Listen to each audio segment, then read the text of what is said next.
Hello, my most beloved and murderous horde. A blessed Yule, belated, and a happy New Year, and welcome back. I'm, of course, your mistress of murder, and you all by now know Charlie. Say hello, Charlie. Fear, an instinct we developed to preserve our species and our lives. While it can be a bit odd at times, we understand that it is, in fact, a needed emotion. A phobia, however, is very different. Phobias are anxiety disorders that make us adamantly avoid certain things we perceive as dangerous. And while it's perfectly normal to fear venomous animals, for example, a phobia goes well beyond that rationale. A phobia is defined as an exaggerated and usually inexplainable and illogical fear of a particular object, class of objects, or situation. And the great lengths phobia sufferers will go through merely to avoid that object or situation that they fear can be debilitating. But the phobias that are, in my opinion, the most interesting are also the most strange. Here are the top 10 most rare or unusual phobias in the DSM-5. Shall we begin? You know the drill by now, my lovelies. Pick your poison. Sit back, relax, and let us have ourselves a little conversation. Number 1. Arachibutyrophobia. Arachibutyrophobia is the fear of peanut butter sticking to the roof of your mouth. Now, while the phenomenon has happened to nearly everyone at one point or another in their lives, people with this phobia are extremely afraid of it. The severity of this phobia varies from person to person.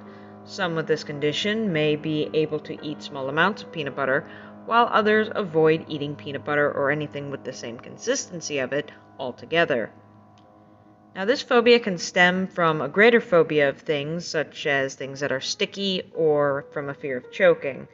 It also may stem from a traumatic incident with peanut butter, such as choking on it, or finding out quite by accident that you have a severe allergic reaction to peanuts or peanut butter. Number 2. Telesurophobia. Telesurophobia is the fear of the sea, and sufferers can feel dread looking at submerged objects or even just pictures of shipwrecks.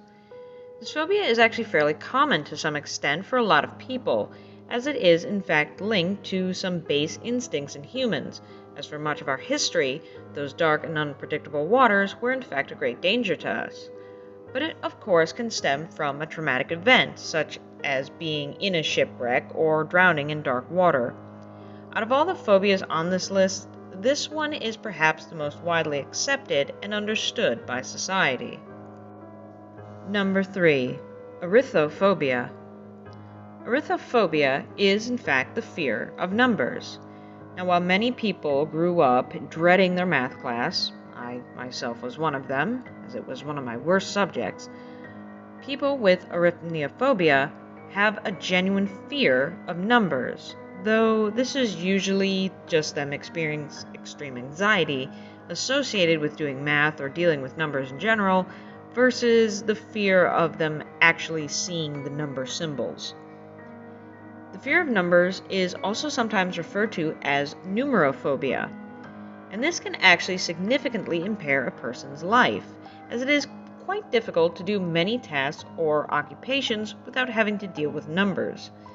This phobia can be linked to certain learning disorders that have led to trauma, and medical disorders such as dyscalculia, which is much like dyslexia, but instead of seeing distorted letters, you see distorted numbers, as well as in certain cultures around the world where certain numbers are seen as horrific omens due to cultural superstition. Number 4. Ayathrophobia. Ayathrophobia is the fear of mirrors. Sometimes it is referred to as spectrophobia. Now, a person with this phobia is unable to look at themselves in a mirror, but it may in fact also extend to any reflective surface.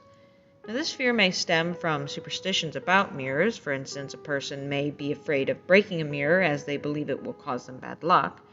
Others may fear that they will see something supernatural in the mirror, such as a ghost.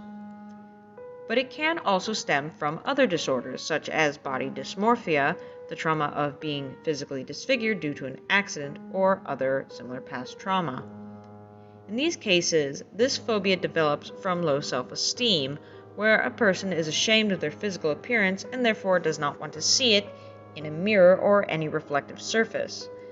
However, in some cases, this can also lead to depression. Luckily, this phobia can be treated with group, one-on-one, and exposure therapy. Number 5. Phobiophobia. Phobiophobia is quite literally the fear of having a phobia. This particular phobia is more specifically the internal sensations that are associated with having a phobia, the anxiety, and so on and so forth, which binds it closely with other anxiety disorders, especially generalized anxiety disorders, or free-floating fears and panic attacks. In most respects, this particular phobia is one of the most ironic, as it is a literal self-fulfilling prophecy. People with phobia will often avoid social situations or other situations that can lead to anxiety, such as public speaking. But this isn't actually what triggers the phobia. Now, when it's extreme, this will greatly interfere with an individual's everyday life. This phobia can also lead to agoraphobia, which is the fear of leaving one's home or place of residence. Luckily, this particular phobia can be treated with individual therapy. Number 6. Oblatiophobia. Oblatiophobia is the fear of bathing, washing, or cleaning oneself. Now, this phobia most often occurs in children and usually resolves with age, but it can still be present in adults. Now, people with this phobia obviously avoid bathing and showering, which can lead to very unpleasant body odor and even subsequent social isolation. However, their fear of bathing and the anxiety that they experience during bathing tends to be so extreme that these consequences pale in comparison. Now, this phobia may result from a traumatic event involving water or even childhood abuse involving showering or bathing. Now, in some cases, this phobia is actually related to aquaphobia, which is the fear of water, but it can also be related to a very rare but incredibly real allergy to water, which is known as being aquagenic. Now, as I said, this particular allergy is extremely rare, but it is very real and can be incredibly severe, with some of the sufferers even being allergic to their own sweat and tears. Now, this does not prevent them from drinking water, it just prevents them from having a very pleasant experience when water touches their skin. Number 7. Achondroplasiaphobia. Achondroplasiaphobia is the fear of those with the medical condition known as achondroplasia. Now, achondroplasia is a skeletal disorder of the cartilage that forms during the fetal stage. This condition leads to what is commonly referred to as and known as dwarfism. Now, this phobia is actually pretty common. In fact, it's arguably more common than achondroplasia itself, and it is also associated with many other mental disorders such as general anxiety and even a few neurological disorders. Now, this phobia is most common in very young children, and usually children are able to grow out of the phobia with the help of maybe some light therapy in the extreme cases, or with simple adult explanation upon its first encounter, though it can be seen in adults as well, including a few celebrities such as John Stamos. Sadly, this phobia is roundly shunned and mocked by society, with many people accusing the sufferers when they're adults as being bigots. Now, this is very much not the case, as it is in fact a very real phobia and can be caused by significant past trauma. However, it may also have no explanation at all, as it is a phobia, and by definition, a phobia is an irrational and unexplainable fear. Truly, no diagnosable phobia should ever be mocked in any way, but in this case, this phobia is one of the hardest to receive treatment for due to the social bias and social shaming, which unsurprisingly makes the phobia worse due to the lack of treatment and the mental angst that hiding the phobia causes the sufferer. Number 8. Panophobia. Panophobia, to try and explain it in the most oversimplified way, would be it's the fear of everything, sort of. Panophobia is having a vague fear of an inexplainable threat that comes from an unknown source. It's an irrational fear that doesn't have a logical trigger. As with other phobias, an individual with panophobia does in fact understand that their phobia doesn't make any sense. People with this phobia worry excessively about events or even a series of events. Psychologists consider this a very limiting phobia because it influences and conditions the behavior or the person who suffers from it. Now, there are a lot of different possible causes of this phobia. In general, though, patients really don't remember the first time that they felt this kind of fear. However, they do often remember when it started to be a significant source of anxiety. Now, experts do tend to agree that this particular phobia likely comes from other more specific phobias, an example of which would be arachnophobia, which is the fear of spiders. Now, those with other phobias can make people more vulnerable to having panophobia. Some of the most common causes are experiencing traumatic events and genetics, though there are other possible causes, being one being personal experience, i.e., children adopting their parents' fearful attitudes. Number 9. Zeleophobia.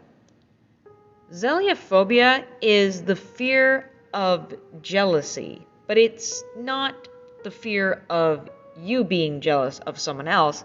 It's actually best described as the fear of losing status or something personal due to someone else being jealous of you. This phobia can also be a part of social anxiety, having severe trust or abandonment issues from childhood, and other childhood traumas. Now, having extreme levels of low self-esteem and even codependency are also causes for zeleophobia.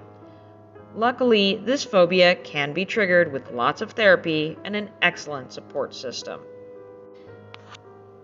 And finally, number 10, Quividaliaphobia. Quividaliaphobia is, in fact, the fear of long words. Ironically, this particular word is the second longest in the English language. What makes it even funnier is that I didn't have to look up the pronunciation of this one in the slightest. Now, this particular phobia not only further provides evidence to my personal opinion that psychology is in fact the field of choice for evil supervillains, this phobia is thought to develop from being embarrassed by pronouncing long words incorrectly. Now, this may occur while reading out loud in front of the class as a child, but it can also stem and be a part of a phobia of public speaking or just general social anxiety. This phobia is actually pretty common in people with dyslexia. Sadly, this phobia is really hard to diagnose as it's really easy to hide and comes with a lot of shame in the sufferers. Now, coupled with the medical condition of having dyslexia and other vision disorders, it's also pretty easy to dismiss as just being a part of the person's medical condition and not an actual phobia. And that is all the time I have for you this evening, my lovelies. And remember, haunting dreams and blessed be.